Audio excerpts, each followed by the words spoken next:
Diário não oficial do Brasil.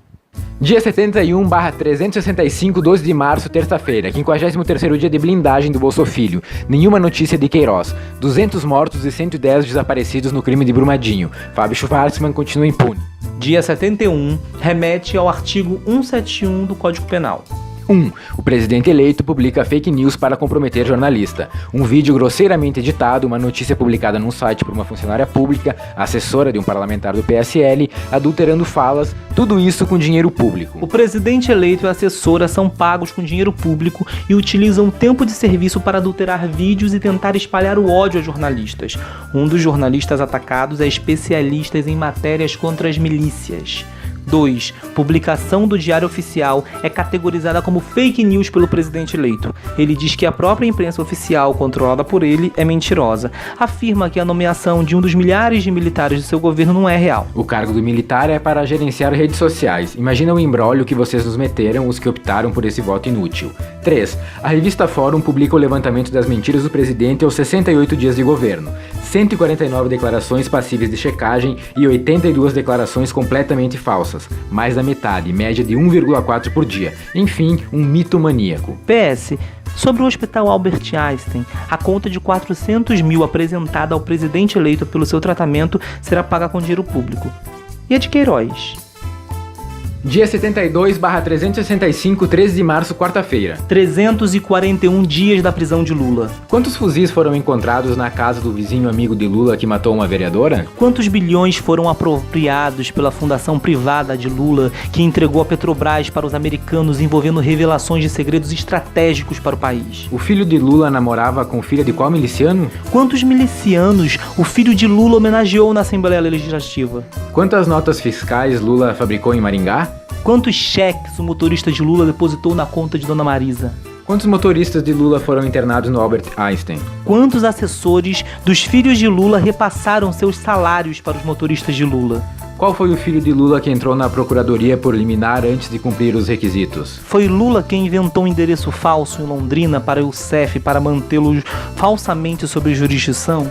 Lula contava 1,4 mentiras por dia nas redes sociais? A mulher do filho de Lula desviou dinheiro da APAI? O que Lula fez com os 134 bilhões do Banestado? Quantos aeroportos Lula construiu para a rota do tráfico? Quantos adversários políticos Lula mandou prender para ter vantagem nas eleições? Pois é, me bata um abacate. Dia 73/365, 14 de março, quinta-feira. O dia 14 de março fica marcado com sangue. O dia da poesia, dia em que nasceram Castro Alves, Glauber Rocha, Carolina de Jesus e Abdias Nascimento, é também a data da morte de Marielle Franco, executada com 13 tiros que também atingiram o motorista Anderson Gomes. Anderson não era o alvo. Marielle Franco, com trajetória impecável, vereadora combativa, com grande capacidade intelectual, seria candidata ao Senado pelo Rio de Janeiro pelo PSOL, seu partido. Os gritos que ficaram ecoando o ano todo foram: quem matou Marielle? Por que matou? Quem mandou matar? A morte de uma parlamentar assassinada deveria causar uma comoção nacional, onde todos os parlamentares se debruçariam sobre o que estava acontecendo no país. E isso quase foi verdade.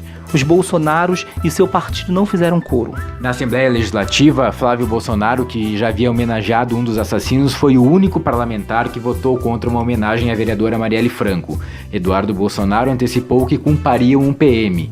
Jair Bolsonaro minimizou a ocorrência. Seria só mais um assassinato entre tantos outros. O deputado estadual pelo PSL, Rodrigo Amorim, quebrou a placa de rua em homenagem a Marielle e a usa quebrada como troféu em seu escritório. O atual governador do Rio, também ligado à família, aplaudiu o ato de vandalismo.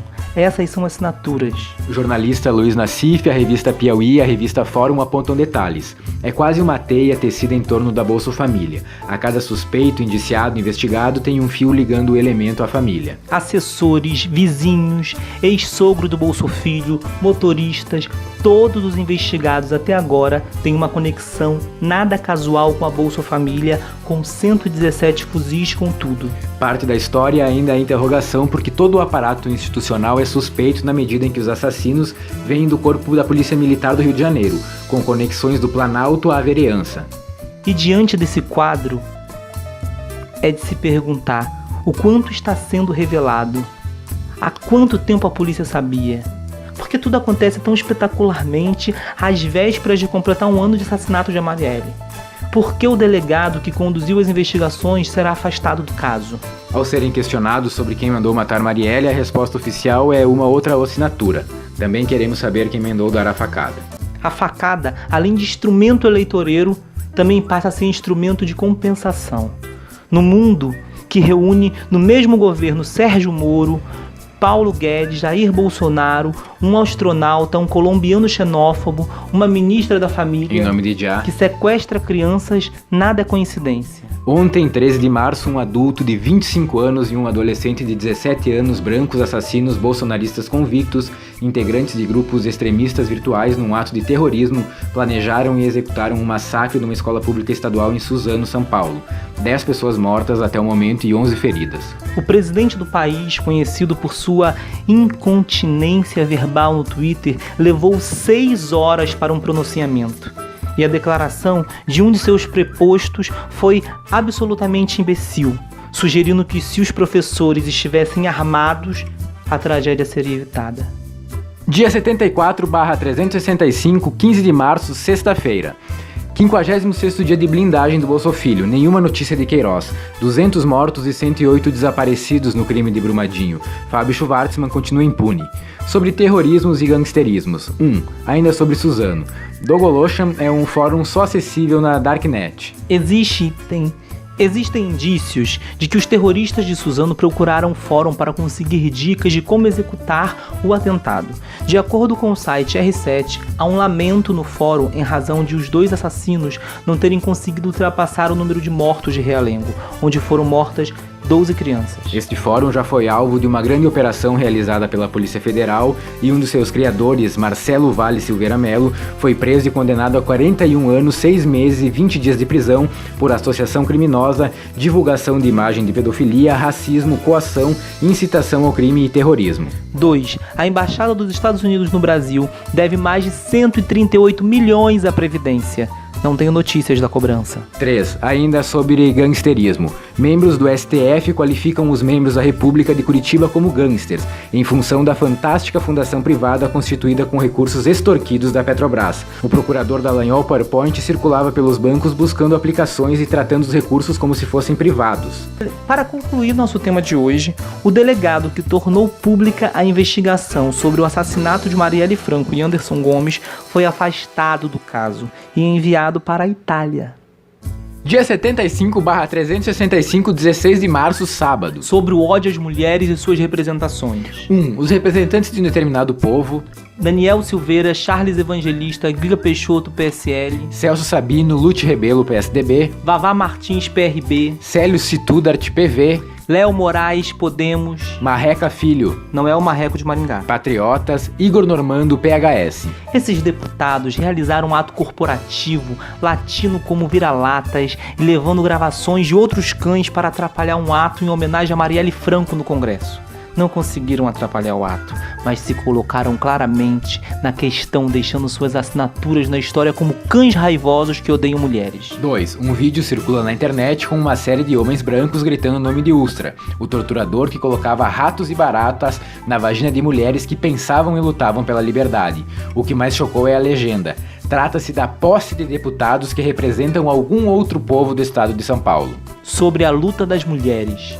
Hoje completa um ano da Assembleia Mundial de Mulheres, que aconteceu em Salvador durante o 13º Fórum Social Mundial, onde foi aclamado o Decálogo, os 10 pontos inegociáveis na luta das mulheres. A convocação foi realizada por aproximadamente 80 instituições e estiveram presentes aproximadamente 10 mil mulheres. O nome da Assembleia era Marielle Franco. Decálogo Feminista. Pelo pleno reconhecimento do trabalho produtivo e reprodutivo. Somos todas trabalhadoras, não importa se em casa, no mercado ou na comunidade.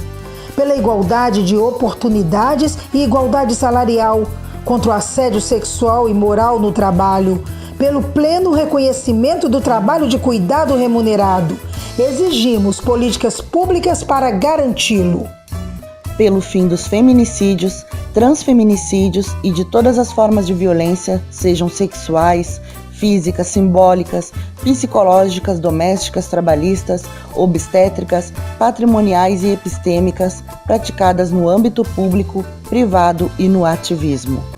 Pelo nosso direito de decidir sobre nossos corpos, sentimentos e pensamentos, com autonomia, sem interferências do Estado, dos fundamentalismos religiosos e do poder econômico.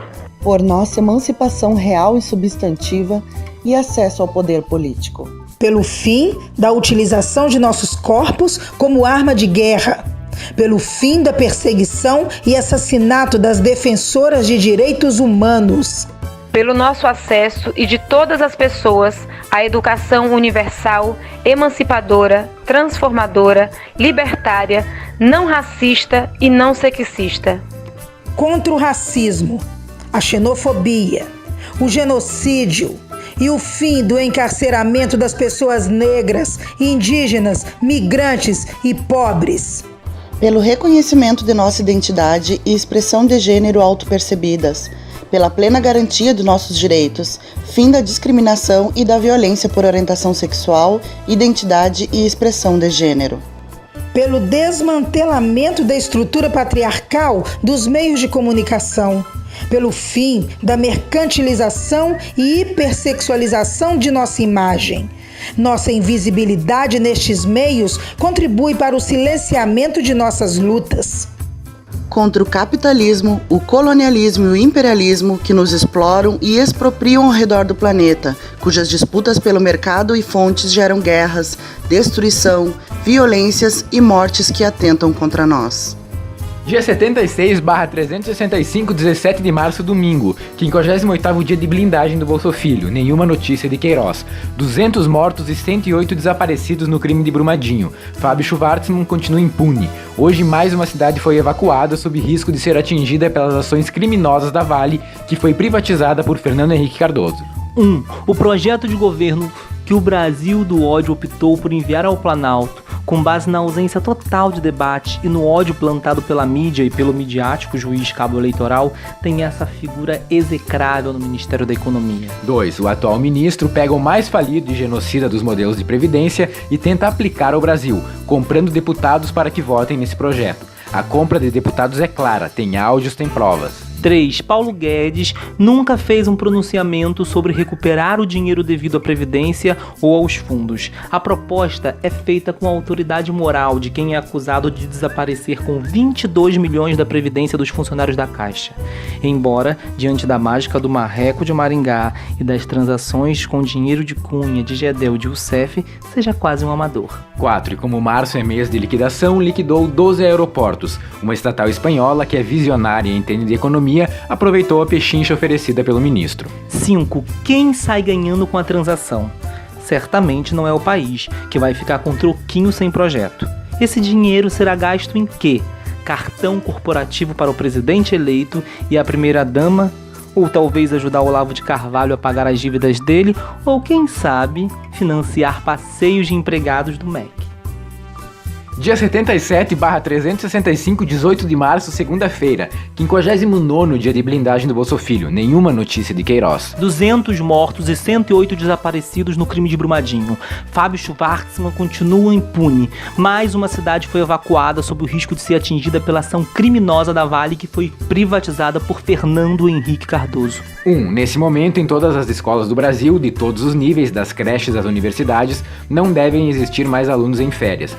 O que não significa que todos os alunos tenham conseguido vagas nas escolas. 2. Um deputado do partido do presidente eleito quer a doutrinação em todas as instâncias, expulsando funcionários esquerdistas. Esquerdista, para ele, é aquele ser que tem pensamento crítico. É a hora do mapeamento e monitoramento ideológico. 3. Uma funcionária recém-nomeada pelo xenófobo ministro da Educação diz que a perfeição da ciência está na Bíblia e a palavra de Deus é que deve ser levada à sala de aula. 4. Vai ser uma festa. As diversas interpretações da Bíblia debatidas em todas as disciplinas, toda a violência, a ira, a história da sexualidade humana e da origem da humanidade contada em cada disciplina segundo as mais diversas interpretações. 5. Assim como um general qualquer, desses tantos que estão nesse governo, acha que o papel do professor é ser um pistoleiro. A funcionária do MEC acha que é ser pregador. Acho que devemos documentar o desastre. Provavelmente o ensino bíblico só deverá estar na base curricular dos alunos das escolas públicas,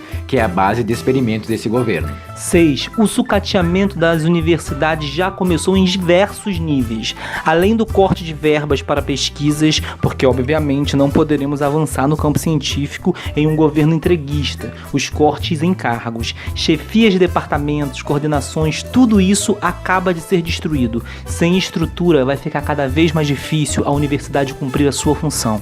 7. Como temos um ministro cujo negócio é o ensino à distância, é muito provável que essa seja a forma que vai prevalecer. Esse nicho de negócios deve ser bastante favorecido. Aqueles médicos que moram em cidades diferentes daquela do seu plantão devem começar a atender virtualmente, depois da nova modalidade de formação. Antes do Mais Médicos, foi identificado que em alguns contratos a distância entre a residência do médico e o local de trabalho era de mais de 600 quilômetros, inviabilizando o atendimento. Isso agora vai ser uma festa, como o ensino à distância sacramentado. Provavelmente escolas de medicina vão ser campeãs dessa modalidade. 8. O presidente eleito está em Washington. Foi recebido como manifestação com um cocô com a faixa presidencial.